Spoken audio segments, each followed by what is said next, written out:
welcome to another edition of What the Fuck, happening to the YouTube atheist community. And I did Google Plus last night. Sorry. Navigate the... How come I'm always on the wrong path? There's a reason for that, I suppose. Metaphorically. Anyway, the not well traveled, call it that, rather than wrong. Anyway, am I recording? I believe so. Okay, so last night, really quite, moved right along, as they say, as I say. So it really wasn't too bad. And, I did waste some time in the beginning. There's a girl in the room. And, so yeah, it does distract me. But then we got to business and it went along pretty well. And even did some physics later on that I don't think was too obnoxious. And yeah, I'm satisfied, generally speaking. Productive. Made some good points, I think. Made them concisely and firmly and such.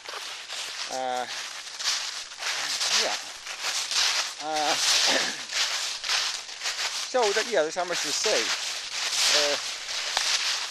Seems like progress in terms of nailing people on their clear and overt optimism bias and their lack of accounting for existence. And there's like people overtly and aggressively preaching that kind of denialism. Just pretend there's no victims. Just pretend you're not making the victims. Avoid accountability. And, when you're face to face with those people, you can reveal their glibness, their, aggressive desire to really just disengage from conversation, implying or implicating them in having to take some kind of responsibility for what they not only support, but overtly, but what they support by fence sitting, by not doing anything, by not even saying the words, yes, we have to do better. We have to do better. Not that we can do better or some other thing. No, that we must do better. Or else it's a failed experiment. Some kind of more aggressive, sorry about the wind, not exactly my fault, but it exists nonetheless. Kind of, getting kind of brisk. Yeah, I guess that's what they call it. They are always doing things. The lousy, rotten days. So yeah, I don't know how much to go over. Some of this stuff just ends up being horribly redundant. Did bring up the subject of the right to die, which is I got to do some work on just for the next episode of Vlogodome. And it's a difficult subject to make entertaining. But it is a good subject for this, making the distinction between really principled, hard logic and the mushy logic we tend to apply just because we want to root for the underdog. We have a reflex of, oh gee, can't we somehow make that work? And it's not a rational reflex, but it's a admirable reflex in the sense that it has a good intention, in the sense that it's completely built out of a kind of empathy, a kind of not wanting someone to fail, kind of not wanting them to be defeated. These are all positive things.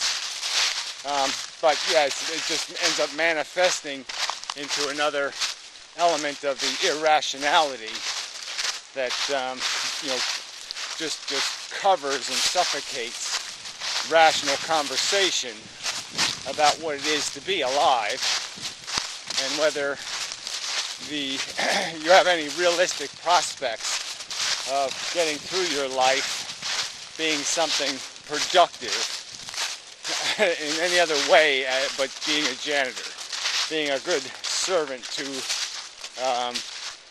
the necessity of cleaning up the mess we make, the horror. There aren't really any good jobs. They're good jobs in the sense that they're productive in terms of attempting to clean up the mess, but they're not good in the sense of, gee, that's fun. It's work. It's not play. You're not getting paid to play. You're going to get paid to work. You're going to pay for your comfort. With the burdens and tediousness of having to, spend your time doing this sort of thing. Arguing for basic liberties, for basic, to prevent insane, stupid torture. I mean, to have to advocate for the right to die is in many respects no better than advocating against witch burning. To prevent somebody in pain from dying isn't any better than torturing a witch on a stick. The end result will be the same. You will cause torture, and you'll do it for no good reason. And there's no good reason to perpetuate somebody's existence, unless I use the example of, somebody's blood being a cure for AIDS or something. And so you might be able to rationalize an excuse to try to persuade them to hang in there because of all the misery they're preventing. But we know that's not the average life. And it's only a rare person's existence that has that kind of charming benefit to society. Most of us just are mess makers, and the sooner we stop making a mess, the better. There's no winning the game of need gratification, need satisfaction, need satiation, feeding. Feeding is likely to have something called food involved, and the food is likely to be something of significant value in itself, and that you'll be sentencing to some sort of harm or negative condition, and so therefore it's a circularly it's a bounce that doesn't go higher. You don't gain anything. You just lose a little bit every day, and the losses add up. So I did use the example too, which I like, of trying to get people to imagine, their portion of the biosphere, their 1/7 billionth of the biosphere, and just calculate in their imagination, the hundreds of thousands, perhaps millions, perhaps billions of organisms, sentient, feeling organisms, that are, that go through torturous circumstances of struggle and death to maintain this biosphere that you feed on. That your life isn't free, regardless of what you think. That the cost is not only to other humans, in terms of your deficit spending and your other insane notions of exploiting the environment and whatnot. There'll be prices to pay for your existence in the human community, but in the biospheres where the real mass, the real weight of the cost of life, your special flatworm singing and dancing production, your play, your expression of your interestingness is very, very, very expensive. The theater of your existence is a really expensive building to maintain.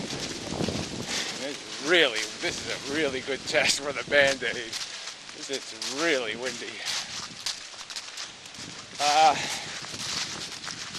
So yeah, I don't want to make a video, but I just did actually. Yeah, there's just not much to do. I mean, I'd like to be able to do some sort of more community news kind of thing, like, oh yeah, the atheists are doing something, but they're really all lunatics. They're either nihilists or morons. So, not much to say. Are so politically correct, they're sickening. Goes to the day in person. Goes to the day in person. She did make another video about the cognitive distractions, that is the price you pay for having to take medications to make life consumable.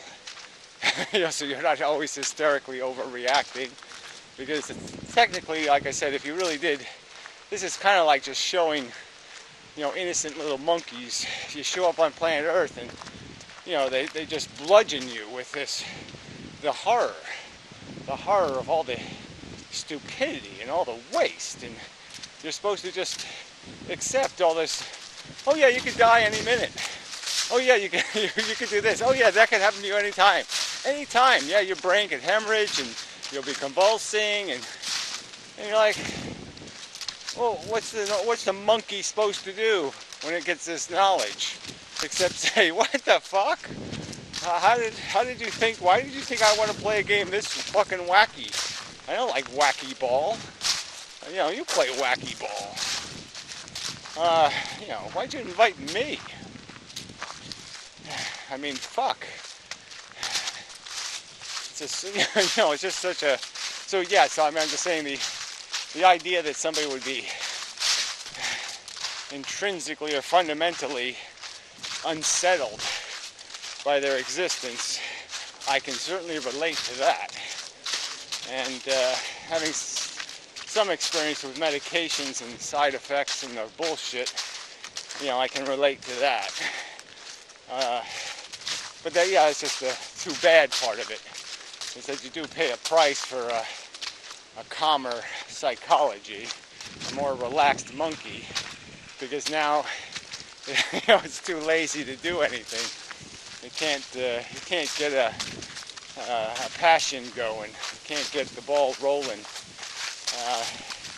kind of a thing. But I think she's doing fine. So I think probably part of the problem is she's so so.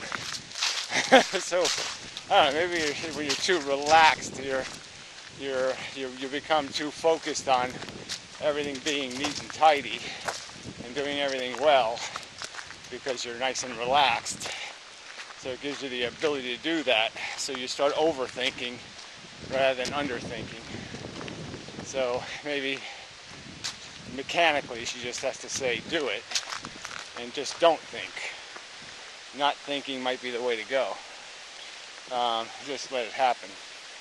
Because it seems she does just fine.